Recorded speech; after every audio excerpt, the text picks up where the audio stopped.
नमस्कार, लाइव बिहार देख रहे हैं आप। मैं हूं आपके साथ सृष्टि।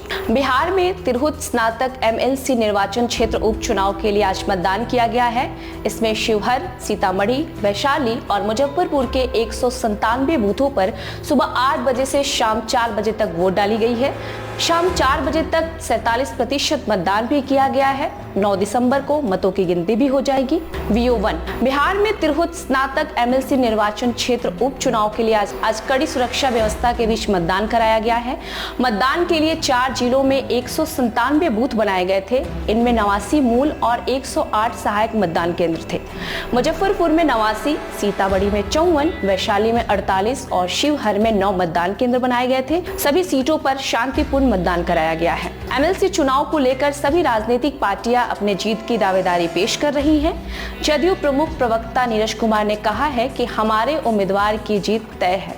प्रशांत किशोर की पार्टी को पोलिंग एजेंट तक भी नहीं मिला है, जबकि राज्य सरकार के मंत्री नितिन नवीन ने कहा है कि एनडीए का प्रत्याशी ही जीत हासिल करेगा।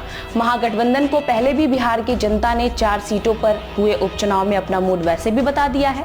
हालांकि इस सीट पर जीत को लेकर महागठबंधन भी अपना दावा पेश कर रही है। तिरहुत स्नातक एमएलसी पर लड़ाई त्रिकोणीय दिखाई पड़ रही है। सांसद बनने के बाद देवेश चंद्र ठाकुर ने इस सीट से इस्तीफा दे दिया था। इसके बाद विधान परिषद की तिरहुत स्नातक सीट पर जदयू के अभिषेक झा को उम्मीदवार बनाया गया है, जबकि राजद से गोपी किशन और जन सुराज पार्टी से डॉक्टर विनायक गौतम को प्रत्याशी के रूप में मैदान में उतारा गया है।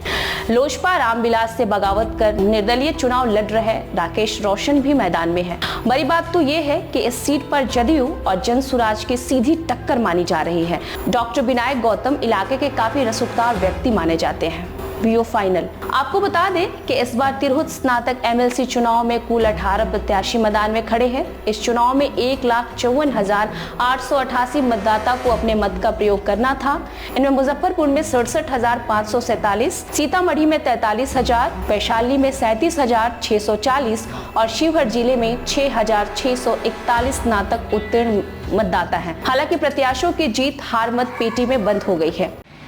देखिए, इस चुनाव का अलग प्रक्रिया होता है। जो लोग जितना मेंबर बनाते हैं उसी के हिसाब से जीत और हार की स्थिति बनती है। तो अब कितना मेंबर कौन पार्टी के लोग कौन उम्मीदवार बनाए हैं, ये आकलन तो हमने नहीं किया है।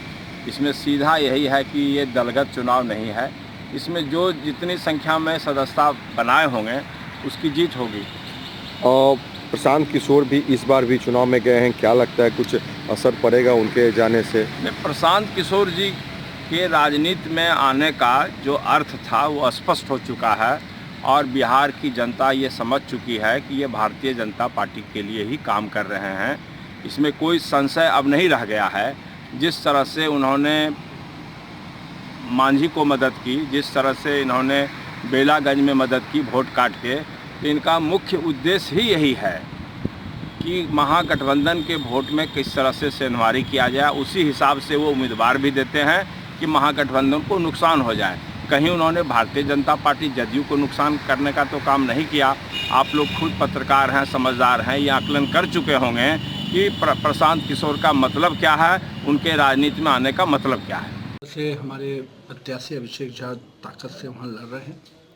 गठबंधन के सभी दल का समर्थन और सहयोग उनको मिल रहा है और मेरा मानना है जिस प्रकार से अभी उपचुनाव में जनता ने स्पष्ट रूप से जितने भी प्रकार के ये ठगबंधन के लोग हैं उनको जवाब दिया और इस स्नातक चुनाव में भी मुझे उम्मीद है कि तिरहुत की जनता का आशीर्वाद अभिषेक जी को मिलेगा। अब तक प्राप्त सूचना के अनुसार तिरहुत स्नातक उपचुनाव आज अब सुबह से तैयार होकर बैठे हुए हैं। तो जो रिपोर्ट ले रहे हैं, हमारे पक्ष में मतदाताओं की बड़ी गोलबंदी। पोलिंग एजेंट नहीं मिला है। ये तथाकथित जन सुराज, इनका तंबुए उखड़ गया, राजनीति का टावरे उड़ गया। पोलिंग एजेंट नहीं है बूथों पर, अधिकतम बूथों पर लड़ाई एक तरफा है। इसलिए हमारी उम्मीद है कि इंजीनियर अभिषेक झा भारी बहुमत से जीतेंगे।